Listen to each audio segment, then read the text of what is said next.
지난 이야기.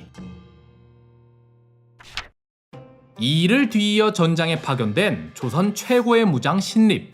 그는 일본군의 북상을 막기 위해 정예병 1만 6천을 이끌고 충주에 다다릅니다. 신립은 먼저 조령에 진을 쳤지만 어째서인지 충주성으로 병력을 옮겼다가 결국 탄금대에서 적을 맞닥뜨리는데요. 그는 기마전에 자신이 있었기에 탄금대의 드넓은 벌판에서 적을 짓밟아 버리려 합니다. 하지만 탄금대엔 논이 있어서 기마군이 제 힘을 발휘할 수가 없는 데다 후방엔 강이 있었기에 퇴로까지 막힌 조선군은 기마군을 상대하는 데 특화된 일본의 조총부대 앞에 무참히 학살당하고 맙니다. 그러자 이 일에 이어 신립까지 패배했다는 소식에 선조는 최악의 상황을 대비하기 위해 엄청난 결단을 내리는데, 한양 진격작전. 세 갈래로 나뉘어 북상을 시작한 일본군. 얼마 후 고니시군은 이 일과 신립을 격파하며 충주에 다다릅니다. 뒤이어 제2군 사령관 가토도 충주에 들어서는데요. 둘은 임진왜란이 시작되기 전부터 앙숙관계였습니다. 그래서인지 전쟁이 시작된 뒤에도 서로 전공을 다투며 계속 티격태격했죠.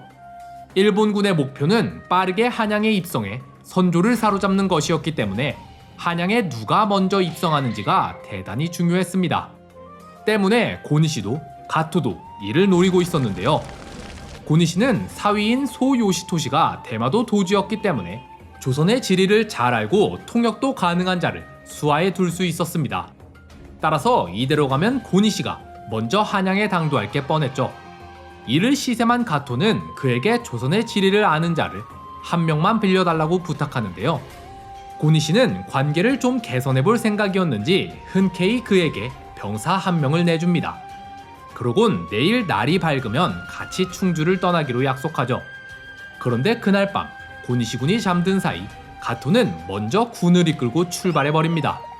뒤늦게 이 사실을 알아챈 고니시는 일단 기마병만이라도 데리고 서둘러 출발하는데요. 파천. 한편 조정에선 이 일의 패전에 이어 신립은 전멸까지 당했다는 소식에 최악의 분위기에 휩싸입니다. 이 둘이 이토록 무참히 패배했다는 게 어떤 의미인지 별로 실감이 안 나실 텐데요. 바꿔 말해보자면 우리가 알기로 임진왜란 최고의 장수는 이순신과 권율이죠. 자, 그럼 임진왜란이 시작되자 조정에선 이순신과 권율에게 조선 최정의 군대를 줘서 전장에 투입했다고 칩시다. 그런데 얼마 후 권율은 모든 병사를 잃고 가까스로 몸만 빠져나왔으며 이순신은 적에게 별다른 피해도 주지 못한 채 조선의 최정예 병을 전부 전멸당해 버린 겁니다. 그럼 이 보고를 들은 조정의 분위기는 과연 어땠을까요? 이제 적을 상대할 만한 장수는 단 한 명도 남지 않았습니다. 적의 진격 속도로 보아 이제 곧 한양에까지 들이닥칠 것 같은데, 그럼 당연히 파천을 두고 회의를 열지 않을까요? 한반도 역사에서 국토가 전라대 휩싸였을 때 왕이 수도를 버리고 도망친 사례가 한두 번이 아닙니다. 따라서 단지 파천만으로 왕을 욕하는 건 말이 안 돼요. 선조의 파천은 어떻게 봐도 당시 상황에 합당한 결정이었습니다.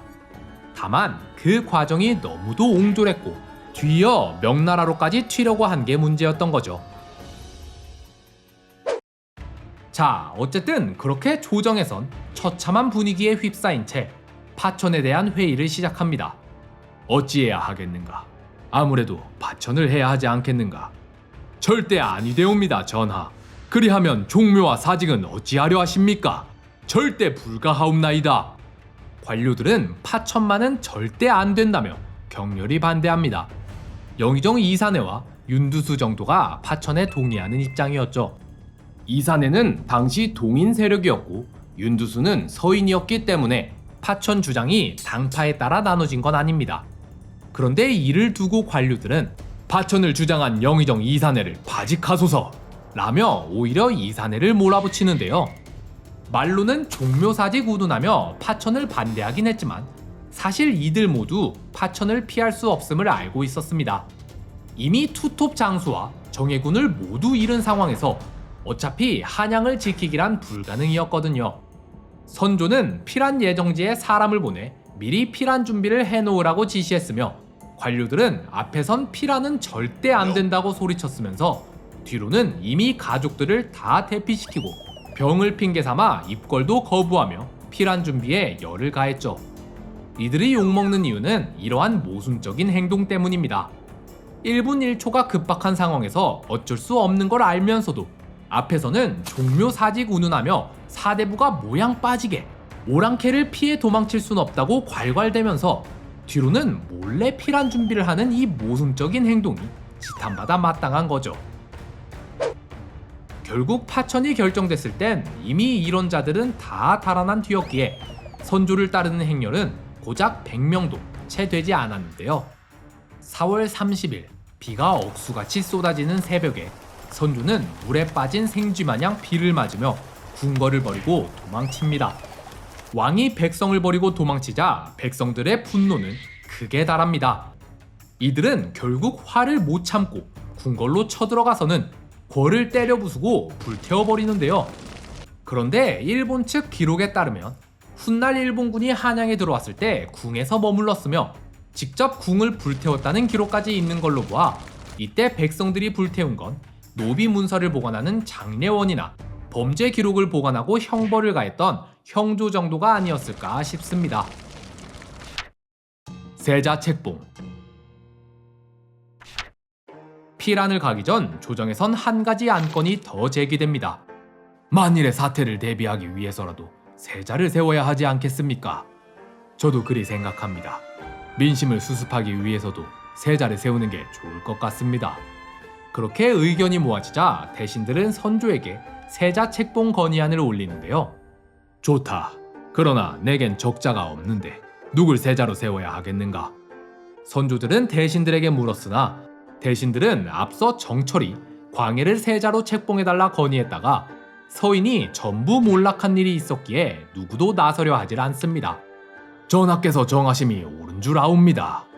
하지만 선조도 이미 광해를 한번 거절한 적이 있었기에 자존심 때문인지 먼저 말을 꺼내려 하질 않는데요.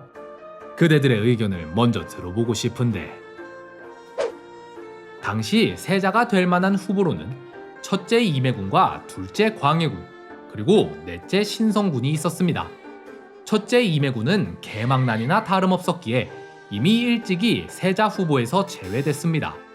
반면 둘째 광해군은 어려서부터 총명해서 이미 관료들 사이에선 그가 세자감이라는 공감대가 형성돼 있었죠. 하지만 선조는 광해를 싫어했습니다. 그는 광해의 어미인 공빈 김씨를 총애했었는데 그녀가 광해를 낳고는 산후병으로 죽어버렸거든요. 그래서 선조는 저놈은 제 어미살을 찢고 나온 놈이다 라며 광해를 노골적으로 미워했죠. 셋째 의양군은 이미 죽어서 후보가 되지 못했기 때문에 마지막으로 넷째 신성군이 남았는데 선조는 내심 그를 세자로 세우고 싶었습니다. 공빈 김씨가 죽은 후 선조의 사랑은 인빈 김씨에게로 기울었는데 신성군은 그녀의 아들이었거든요. 흔히들 임진왜란이 터지지 않았다면 광해는 왕은커녕 세자에 책봉될 수도 없었을 거라 합니다. 그만큼 선조의 차별이 노골적이었는데요. 하지만 신성군은 이때 고작 14살밖에 안 되었기에 이렇게 국가가 혼란한 와중에 세자가 되기엔 너무 어렸죠. 따라서 서로 말은 안 했지만 왕도 관료도 누굴 세자로 삼아야 할지를 다 알고 있었습니다. 그렇게 서로 미루고 미룬 끝에 결국 선조가 먼저 입을 여는데요. 광해군이 어려서부터 총명하고 영특했으므로 그를 세자로 삼는 것이 마땅한 듯한데 경들은 어찌 생각하는가? 지당하신 말씀이시옵니다, 전하. 광해군이라면 분명 세자로서의 소임에 충실히 임할 것이옵니다.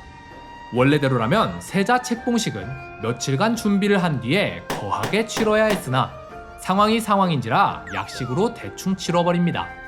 그리고 책봉을 마친 다음날 새벽 선조와 광해군은 곧바로 피란길에 오르는데요. 이들은 4월 30일에 한양을 떠나서 쉬지 않고 발길을 재촉한 끝에 다음 날인 5월 1일에 개성에 당도합니다. 한양 함락.